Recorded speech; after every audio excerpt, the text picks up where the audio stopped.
Sandrine Lafond, welcome to the podcast. Merci beaucoup. Thank you. So, for our listeners, Sandrine and I have known each other, I would say, for approximately about 10 years, I think now, Sandrine, Yes, since Ottawa. since Ottawa. So, Sandrine was producing, creating, acting in a show called Little Lady at the time, and I was at the media release for it. And I remember seeing the video trailer for that show and saying to one of my colleagues, "Who is that person?" And she said, "Sandrine Lafond. I know her. Come, come, I'll introduce you." And sure enough, I got to meet the Sandrine Lafond. So it's been a while, Sandrine. It's been a while. Yes, and we've met so many times since then as friends and for work. Yeah, exactly. And so, Sandrine, you're originally from France. What part of France are you from? So I was born in Saint-Étienne, it was next to Lyon, but I spent all my childhood in the south of France in Cannes. The reason being that they have still today an amazing dance school, ballet school, and that's since I was 5, that's what I did. So that was the main reason why we moved out there. So you were originally trained in ballet? Yes, definitely. Yeah, that was really the beginning. My teacher was also the director of the Paris Opera at that time. So we're very lucky because all our teachers had an amazing level. And during vacation, the stars from the Paris Opera would come down and take classes with our teachers because they were that good. So it was very inspiring because we were always surrounded by amazing artists and creators. So yeah, it was really a wonderful school, and it is still today. So, guys, Sandrine is a trained professional dancer. For most of your career, Sandrine, you've been a dancer. What led you to actually come to Canada? It was a personal story. Well, first of all, when I was a teenager, I was dying to move to the States. Don't ask me why, but that was it. So when I was 19, I moved for a year to New York. Then I came back to France, to Europe, to work as a dancer. But once I was back in France and in Europe, I was missing the big space from North America. And at that time, I had a boyfriend who was moving to Montreal. So I basically followed him. But when I arrived here in Montreal, I totally fell in love with the people. So then, I mean, after that, he left. I stayed, and yeah, it's really a love story with the people here, and the artistic world and the creativity that is very special to this country. Yeah, Montreal is a very, very unique and very special place in Canada. And like you said, throughout the world, I've had a few Montreal artists on the show already. Natalie Claude, Julie McInnes, some other Cirque alumni. So it's been great talking about the Montreal culture. Um, and you're back in Montreal now. What is it about? I guess, is it the culture that keeps bringing you back? I realize that every time I'm creating a new company, I end up in Montreal. Every single time. So the 2 times I created a one woman show for Little Lady, when we met, I created those in Montreal. And now that I'm opening a new company, Miyusaka, it's also Montreal. There is something that just it's like a vortex that just brings me back to Montreal. And it's not like I decide, oh, I'm going to go to Montreal. No, it's just things in life makes me come back to here. Why do you think that is?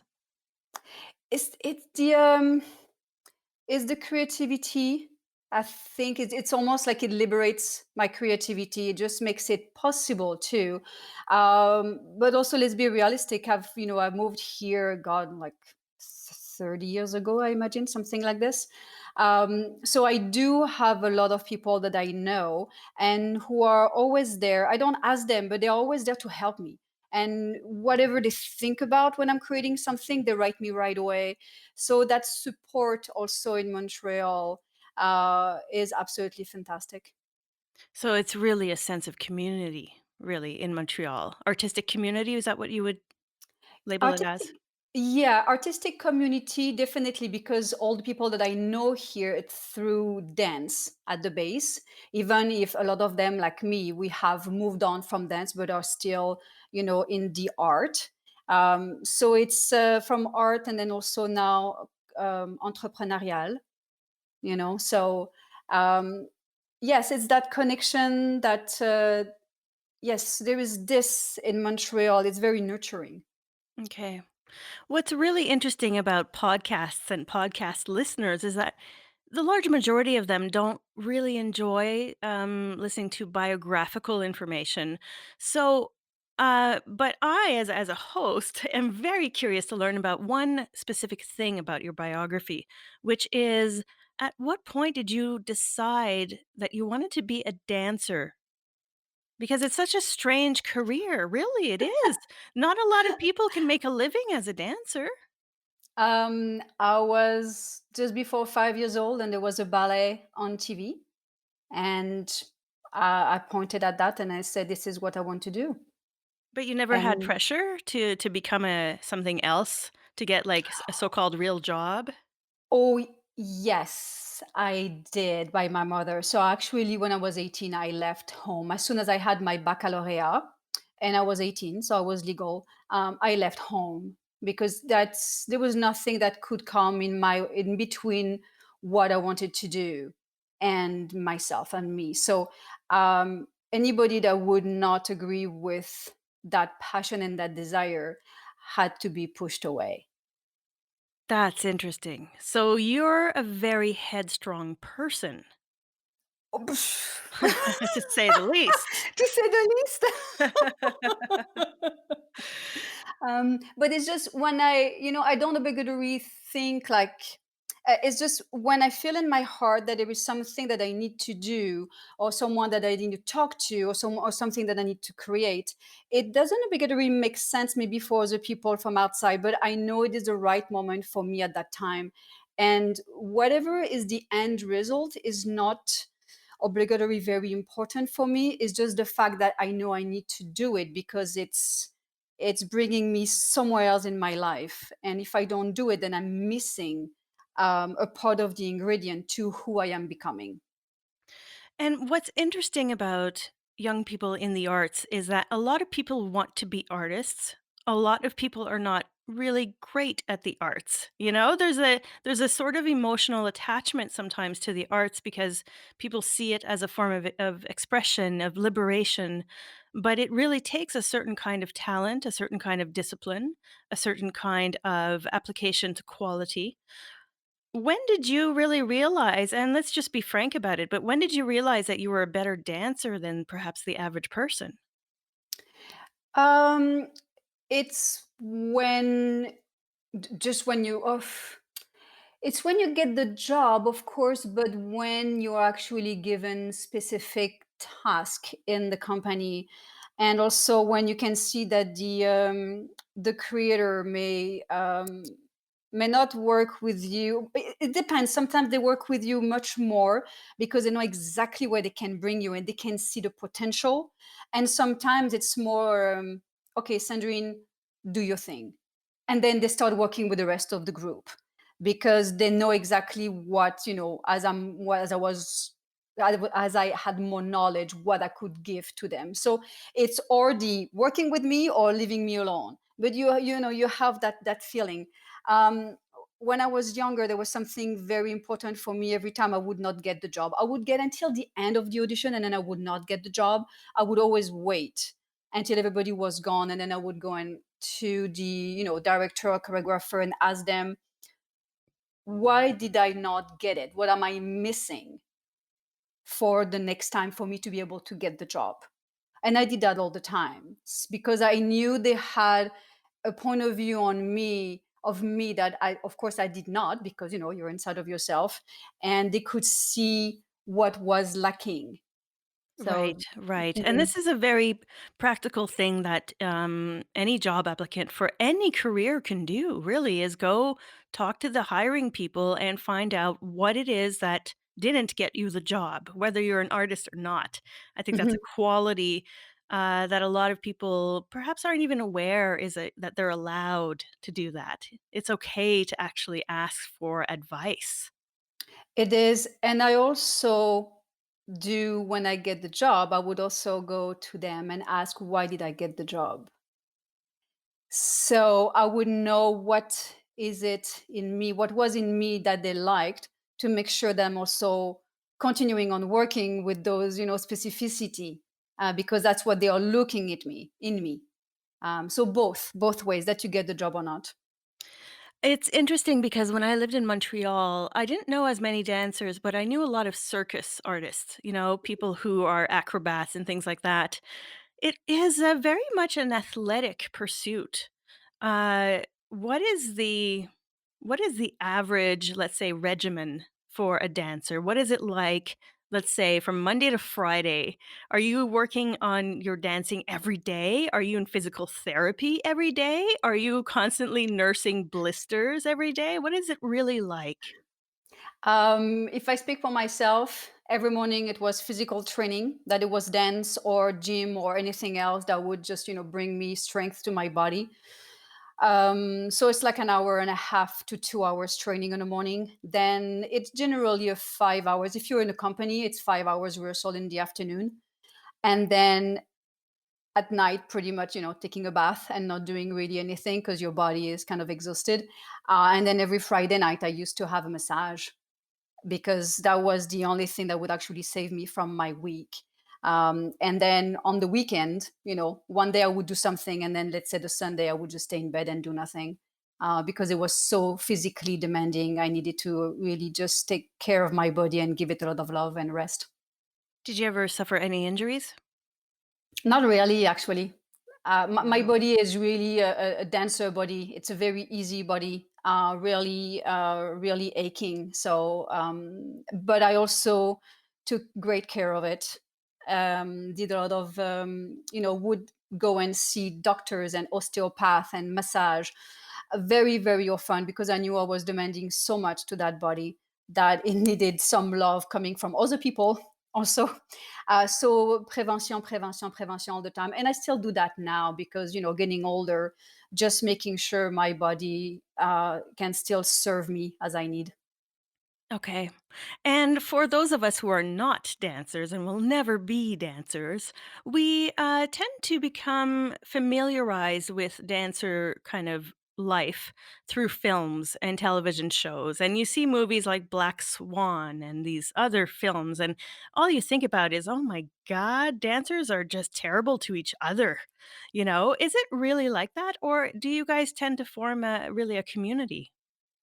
I would say when I was young and in the ballet world, it was definitely not a very, I think, positive attitude, because you're number one or you're in the corps de ballet. So basically, you're behind all your life, and so it is not a very positive surrounding. As I transferred into more contemporary dance and working with Cirque and all of this, it became way more of a family and less cutthroat and much more on helping each other. But I would say also like through the years and having bad experience with people in companies, it actually just helped me on changing because I was definitely raised to be a ballerina. So not being nice with other people, with my peers. And being in that situation all the time became so negative for me. It actually helped me to completely like flipped from one day to another to studying being good. And if I knew about, let's say, an audition that was not open for everyone, well, if I knew about it, I just started to spread the word. And just because, I believe that, there is a space for each of us. And maybe the job that I'm going to audition for is not for me, it's for someone else, and I'm supposed to be somewhere else.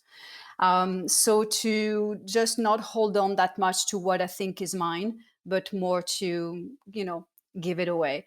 Um, so when you're not raised to be like this, it was a struggle for a long time.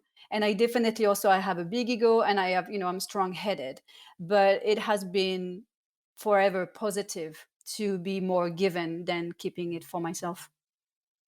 And I have another curious question because now that I have you here, I mean, I want to know everything about the world of dance.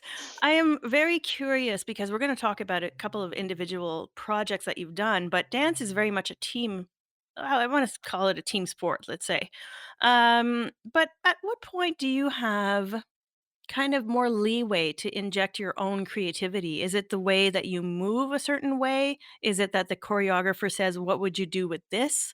Like, where's the balance between being directed and injecting your own take on a certain performance?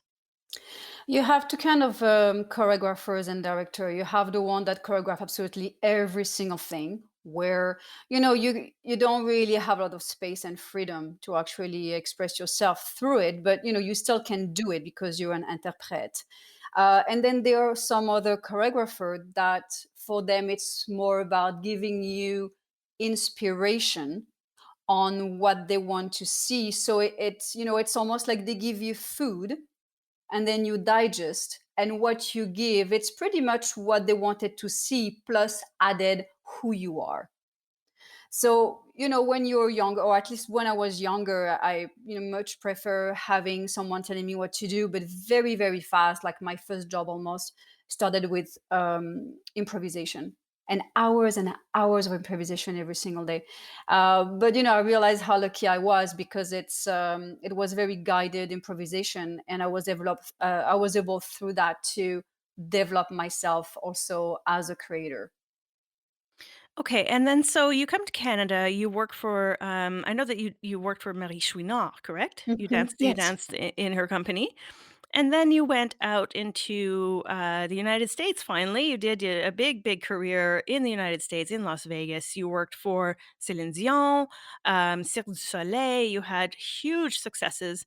Um, Tell me a little bit about transitioning from Canadian dance to big production Las Vegas dance. Is that what was that like? It was quite hard. I don't think I realized what I was going into. Going from like a small group of 12 dancers and dancing solos and arriving on a stage that, was just like an enormous stage with Celine, with like 56 dancers and mainly, being in group. And believe it or not, but for me, having to do the same thing every single night is actually very stressful, because naturally I just change things day after day because the movement has a life. So when you're doing a solo or a duet, it's not so bad. But when you're dancing with like 55 other people, you need to do the same choreography. And so that was actually very stressful for me, because I really had to make sure I was still doing the same thing and not moving on to something else. Did you audition for Celine? Yes, I auditioned in Montreal. They had the audition all around the world, and I did one of them in Montreal. Okay. And so what is it like being on stage for a concert? Is it something where well, like you said, it's the same thing over and over again, but do you have any stage fright of any kind? I'm not. I'm not. If I have stage fright, then what I do on stage is not good. I really need to be relaxed and just confident before I go, and just very, very relaxed and doing a lot of breathing. Otherwise, the result will be awful. But it is for me that it's a big stage, like for Celine, or that it's a solo. There is not a difference in the amount of stage fright. Okay. Yeah. It's interesting because I remember Ginette Renault was saying, during one of her concerts, that she constantly has stage fright. She feels like throwing up before every show. So I'm always curious to see how performers feel about being on stage, being in front of an audience. Do dancers get any criticism from the audience, or is it just usually the singer who's the star of the show, really? It's the singer. I would say for Celine, we were just very lucky because people came to see her, obviously, but we were such a big part of the show. It was so among us that they were actually surprised and would suddenly realize, oh, there is Celine. Of course, I mean, this is Celine. But then there is an amount of people around her, and the decor and the music that was different, and all the artistry. They actually really enjoyed it, but we did not get the critique. The only person carrying everything on her back was Celine. Right. I can't even imagine being in her shoes. I mean, Do you find that, is it a good spot to be as a dancer where you get to be part of a show, but you don't have to take on any of the criticism and but also you don't get half the accolades, I'm sure too. So, but is it fun to be kind of like, and it might sound rude to say this, but like a faceless kind of part of the project, whereas, you have the celebrity there. Is that more fun, or would you prefer to be the one, you know? I It was a great experience, but I do prefer when I'm the one in the spotlight. Okay. Let's I know it's awful to say, it's gonna sound awful, but that's just the reality. But I have to say that working with Celine, I learned immensely from her as a person. Because I realized that yes, of course, she has an amazing voice, but you don't get to that level without hard work. And it's a 24 hours a day work, nonstop, nonstop, nonstop. And even when you reach to the top, you still continue on.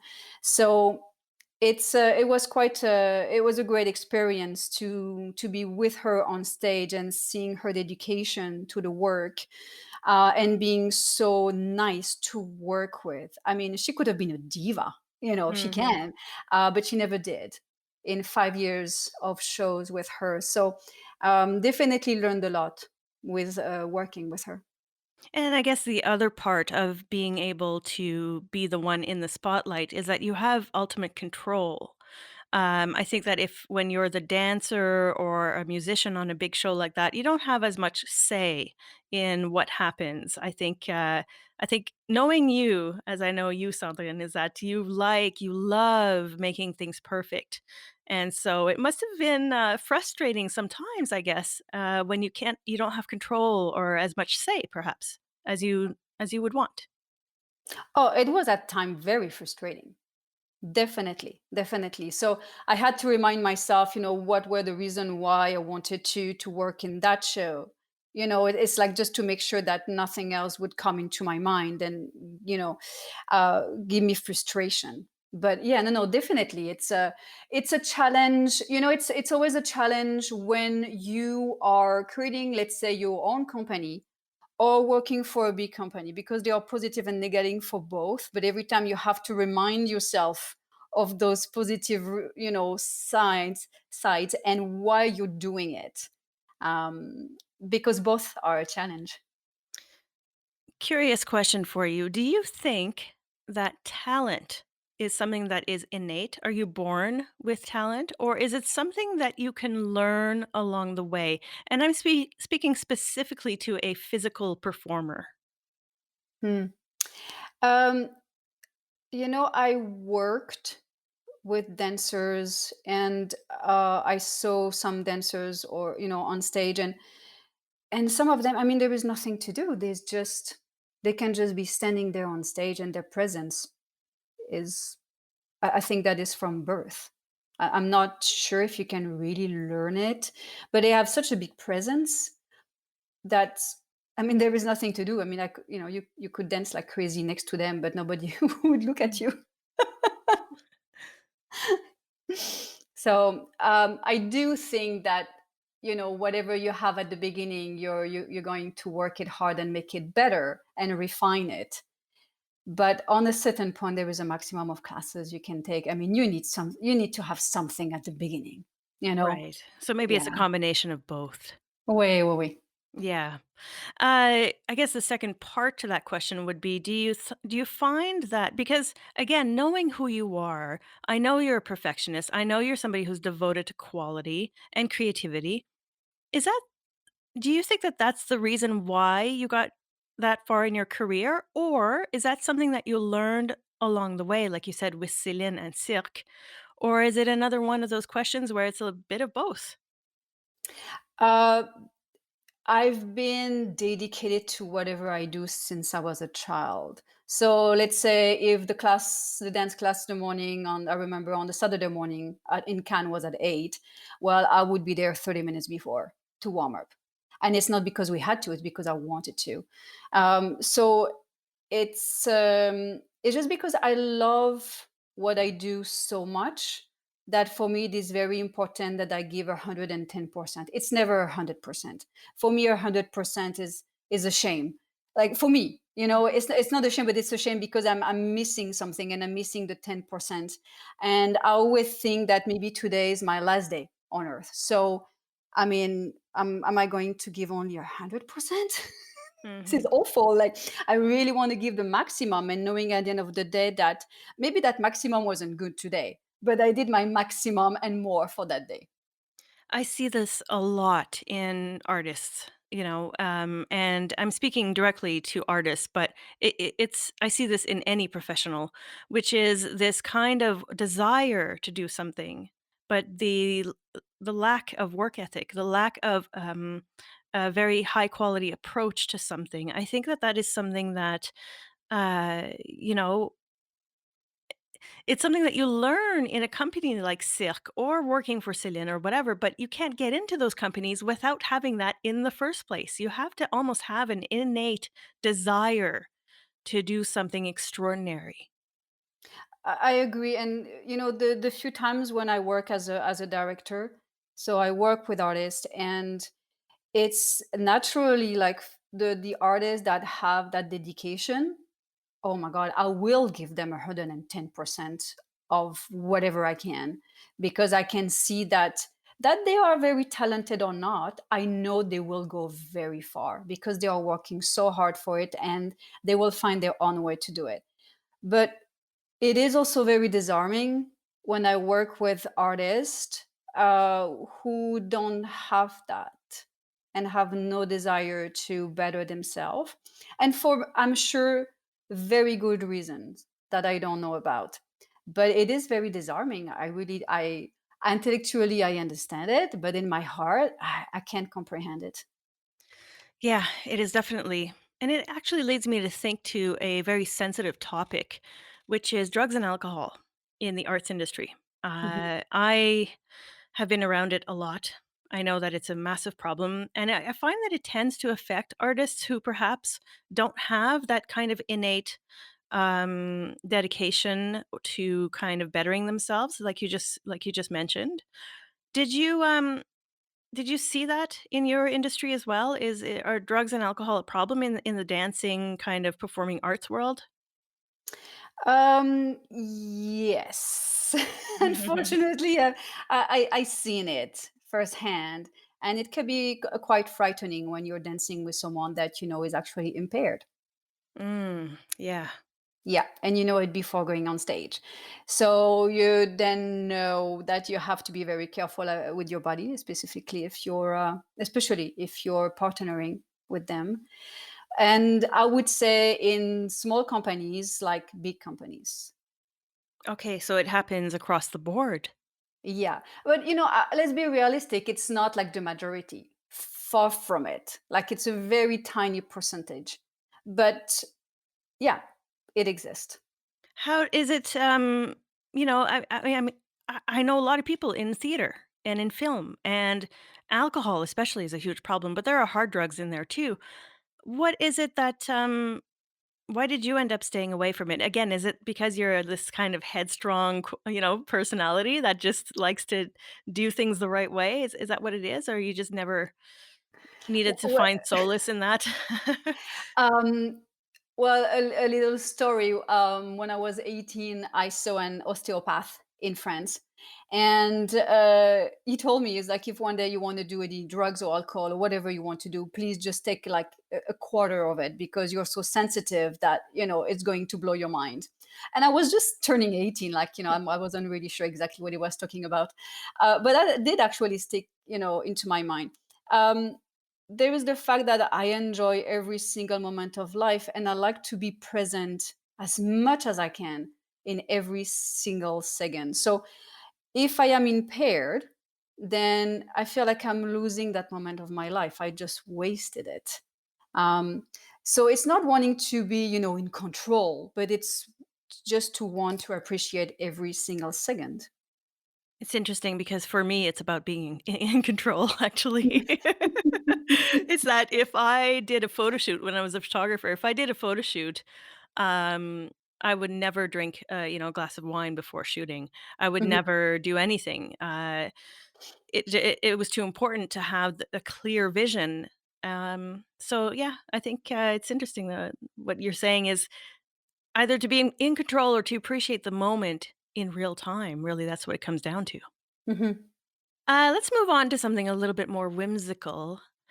You, after your dancing career, after Cirque du Soleil, you went on to study clowning.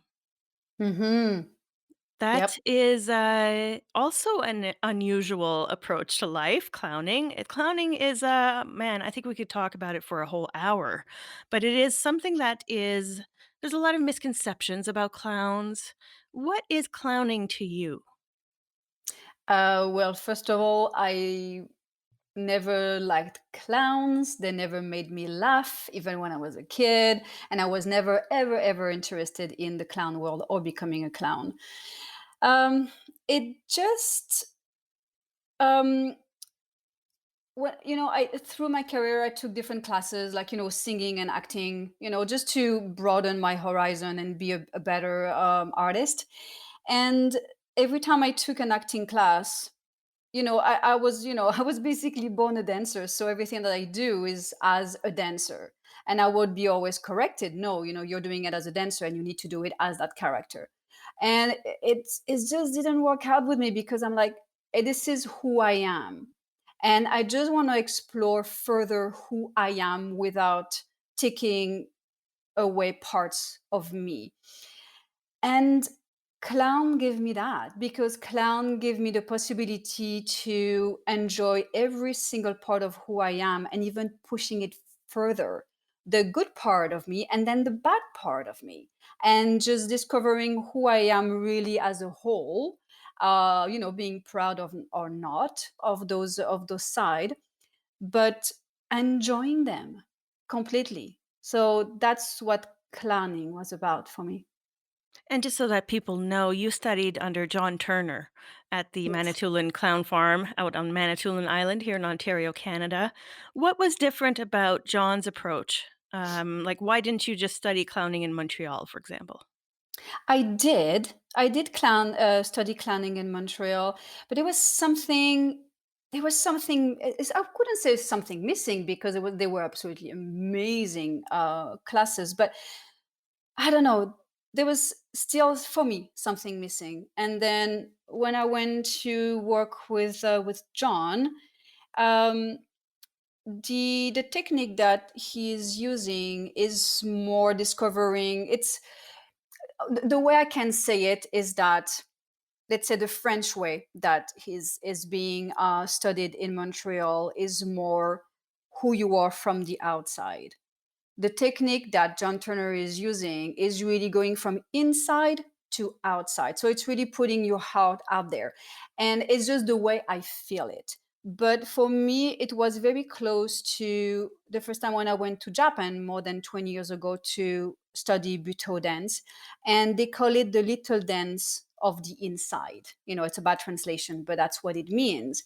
And you're basically just opening yourself and putting your heart on the table. And the work with John for me was that opening yourself, pretty much being naked to who you are and being okay with that and being okay to make fun of it and enjoying to put it out there. And I think that's why I really responded really well to his training.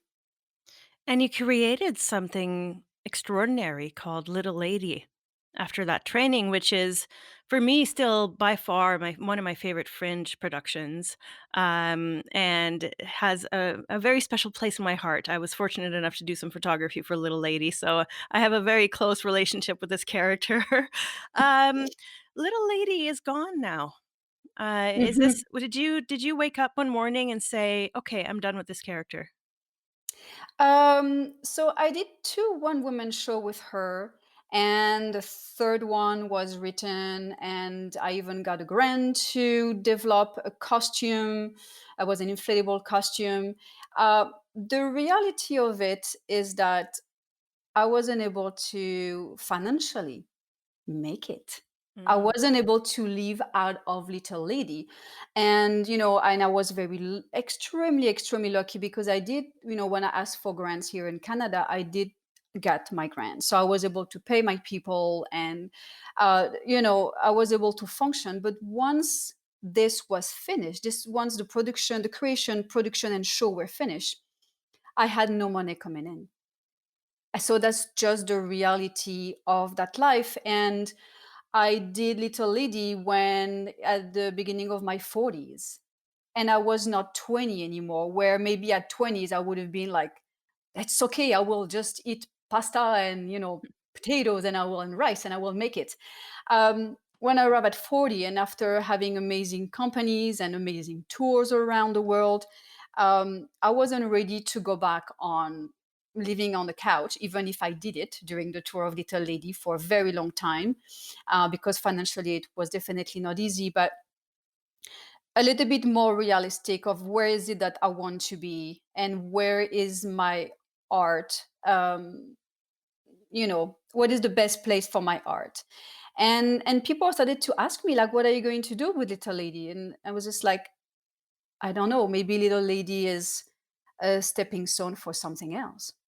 I was already realizing that maybe I would not be able to live with, financially with Little Lady. So, and it's really what it became, because it's crazy, because when I did it, I really just wanted to do Little Lady. I was not thinking of what it would bring me after. I never ever think about that. But it brought me so much credit because, of course I had, amazing people helping me, but it's basically, having the idea, creating it, performing it, touring it, organizing the tour, like doing everything you need to do on the tour for 6 months, with the Fringe. um, and it gave me a lot of credit because, you know, suddenly I was called to do production and creation of big shows, because people, I guess, realize, well, if she can do all of that by herself, I guess we can count on her. So it led me to amazing creations after that.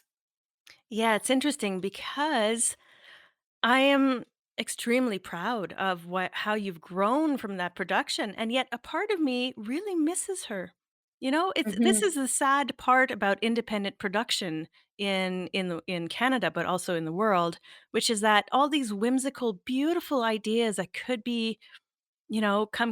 could be brought to life, but we don't really fund it all that much, at least not in Canada. Perhaps a little bit more in Quebec, but even then, once it is funded, what's next? So it's a very, very difficult life to be an independent artist who creates imaginative things. Would you agree?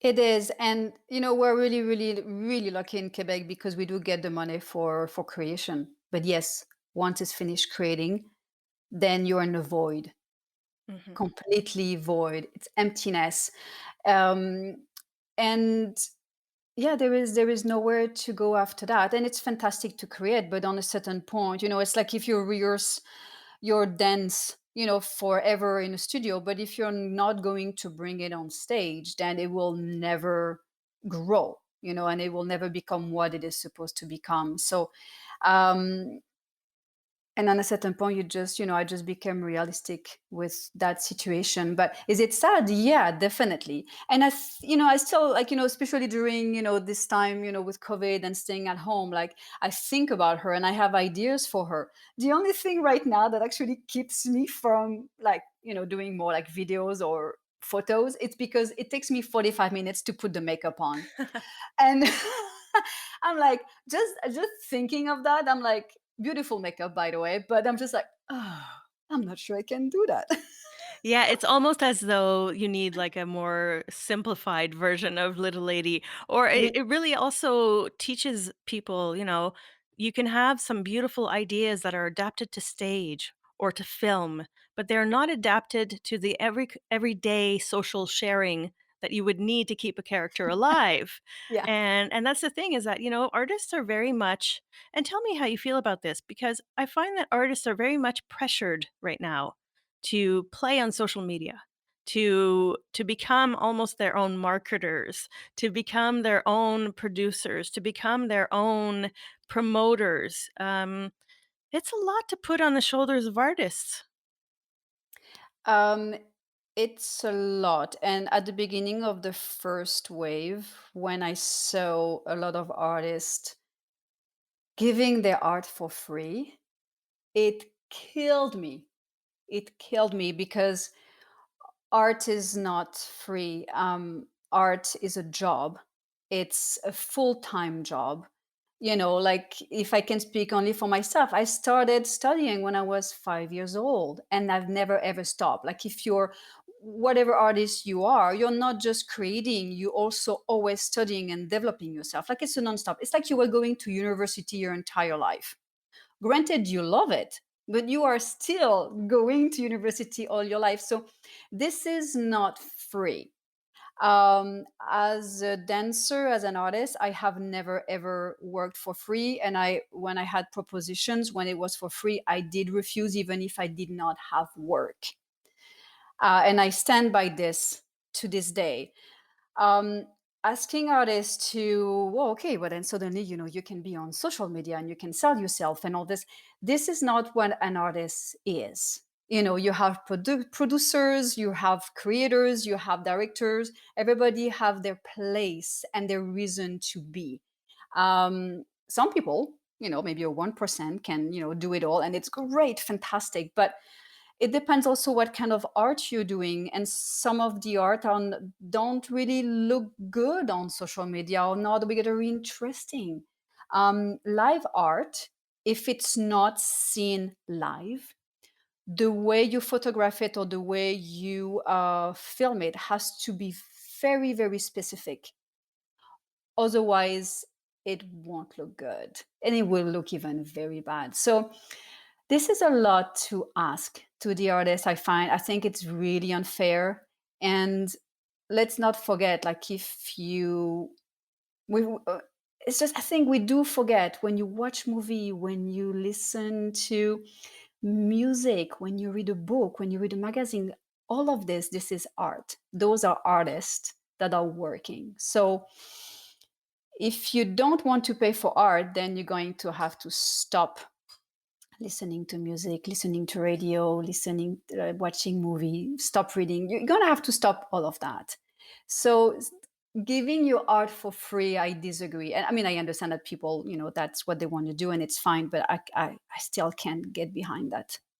It's just very difficult. And like you mentioned just a little bit earlier, we you talked about aging, that you were in your 40s and you're like, I have to make a decision. And I want to touch on a little topic because we were talking about it right before we started this podcast, which is menopause, which is that darling old time in our 40s or 50s that hits, I think it hits artists even harder, and especially the performing artists, only because it's like going through a second, hormonal, like a massive hormonal shift in your body.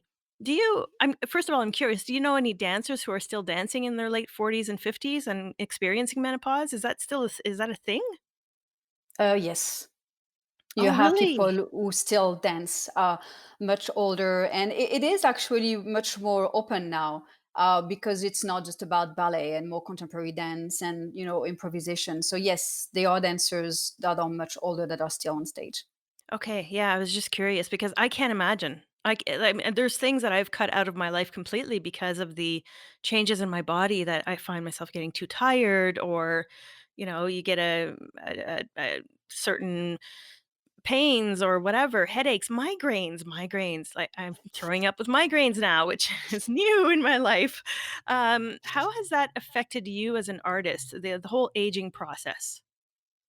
Um, It I wouldn't say it is fun. Definitely not.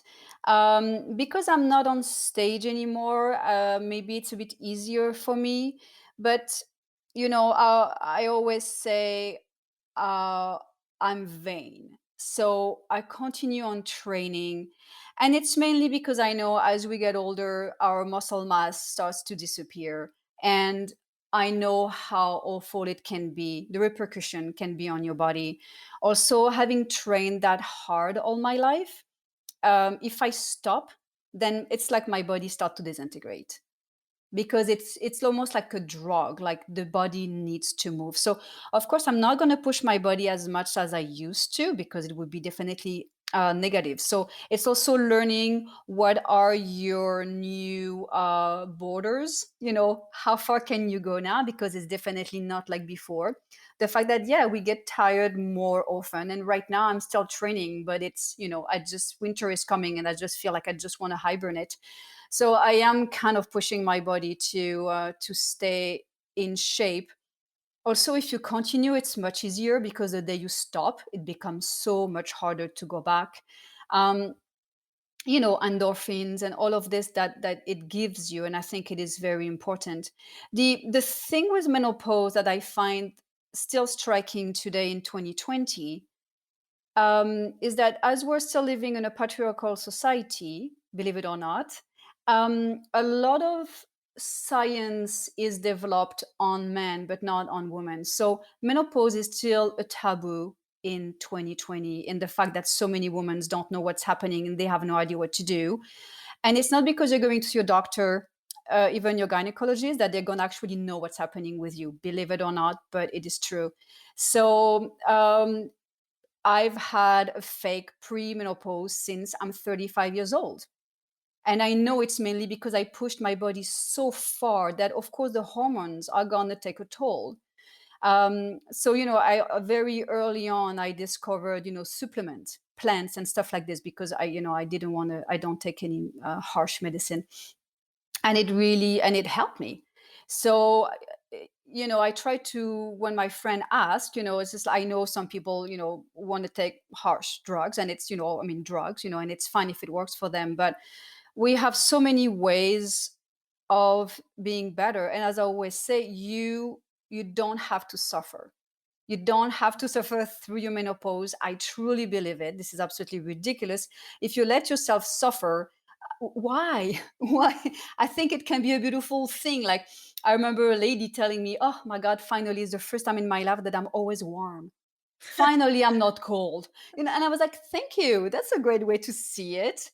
As women, also, I think we're extremely connected to our body, and that it's, with the periods, and after that with menopause. And I think it is such a beautiful presence that we have as women, because you can really, what is annoying you. You can feel it more, with the menopause or next where you're coming to your period, and you are able to go in yourself and realize things more.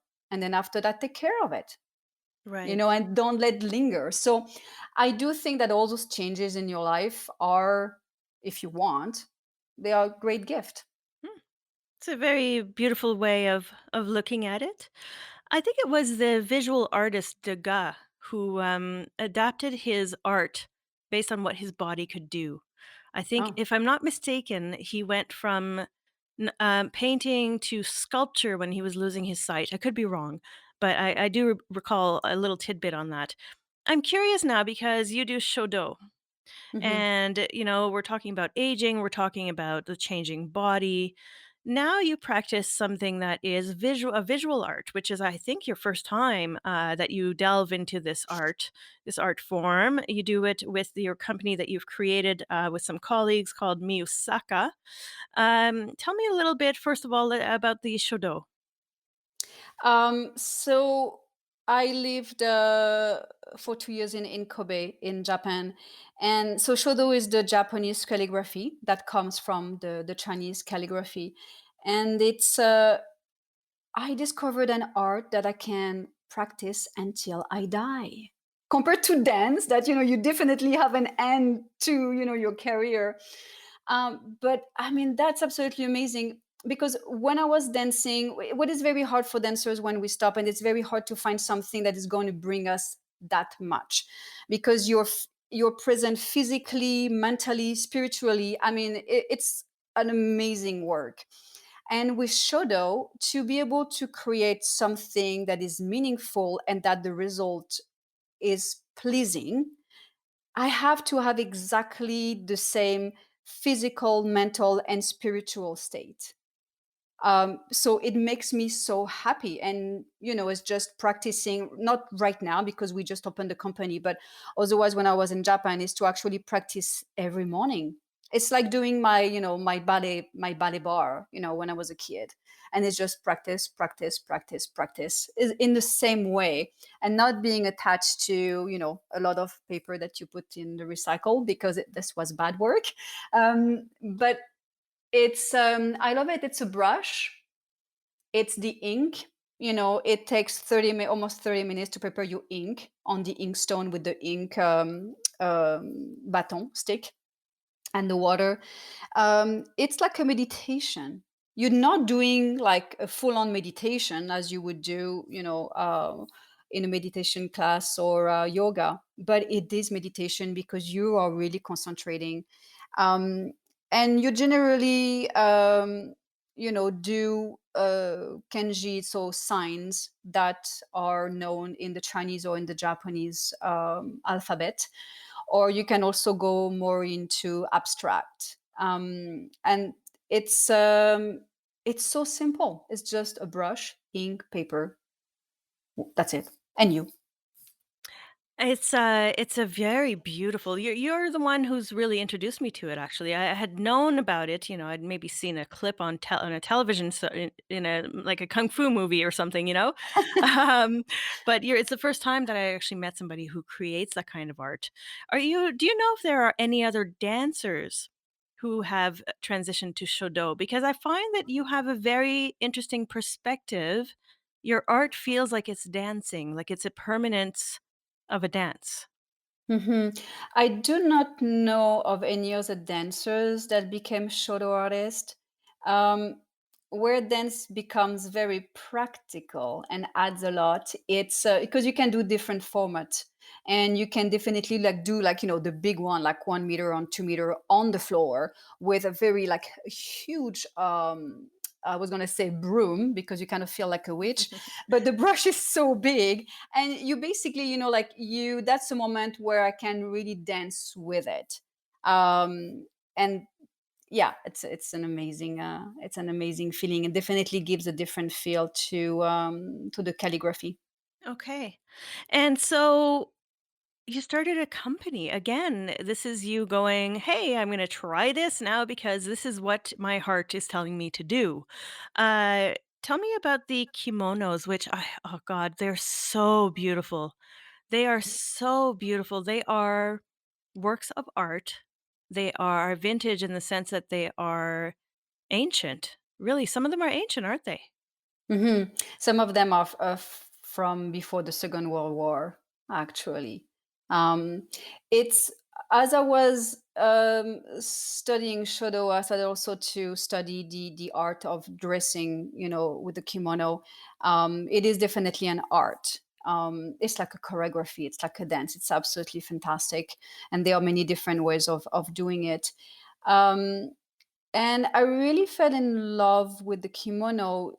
The the only thing that was missing for me is that, as much as I love Japan and I've been to Japan many times, and I love the arts and the people and the food and everything, but I do not feel like wearing a kimono in the street. And let's be realistic, I'm from the Western world, so I was like, I need to change those kimonos to make sure I can wear them in my everyday life, and I need something practical because I'm a practical person.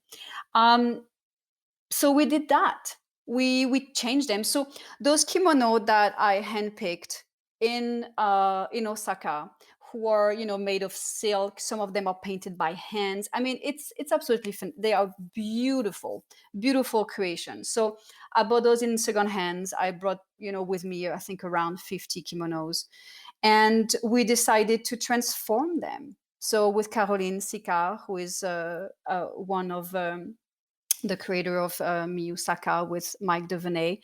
And so we give them a different shape in the bottom, so they are they are still very long. They are like a long vest, a long coat, but they are not on the floor, definitely not. We've made the sleeve a little bit shorter, so you can put your bags and everything. Like it doesn't stick and it doesn't stay stuck in the between. Um, and we gave them a waist.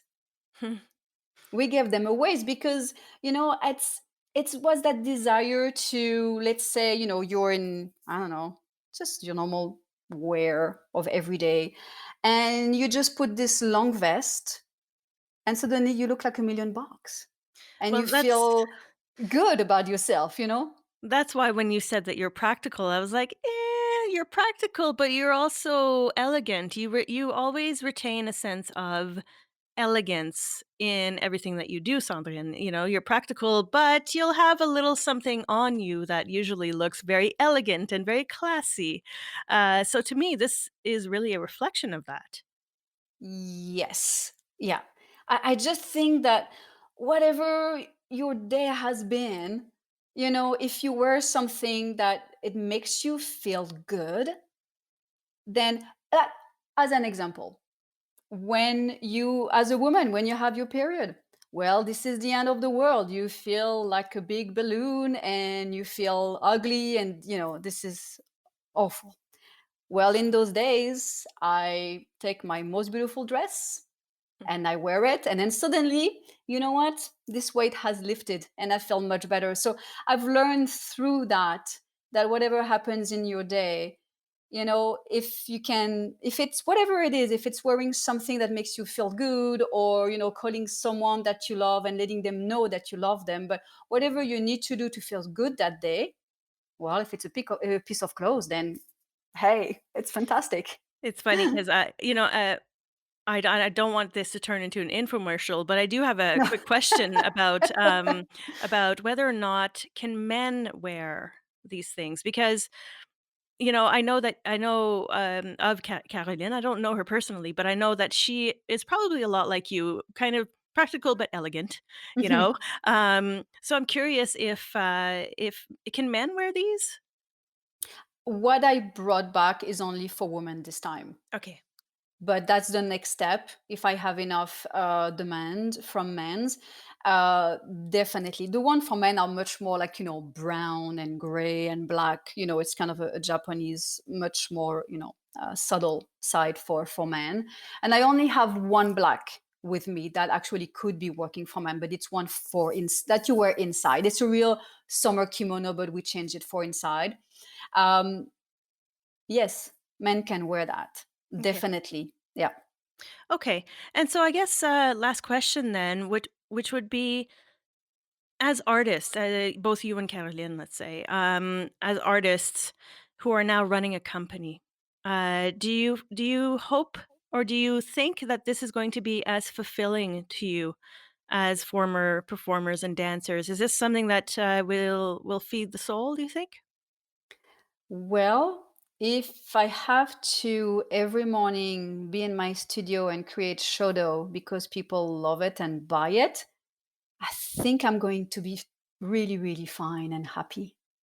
That's what matters in the end, is that as long as we can still produce our Wait. art, we will do what it takes to actually do the business end of things. And I think that you as a person, Sandrine Lafond, you're an excellent businesswoman, but you're also an artist who is devoted to her craft. And I think that's what sets you apart from perhaps other entrepreneurs as well. You know. Merci. Um, yeah, you said in closing, you said something to me when we first met at the Fringe Festival, which was um, we were talking about my art, about my photography, and I said to you, one day when I become an artist, and you said, "Why can't you just be an artist right now?" And it left me to wonder, you Yeah. know. And so I've been calling myself an artist ever since then. So thank you for that, Hmm. and thank you very much for coming on the program. Ah, merci beaucoup. Thank you so much. It's such a pleasure.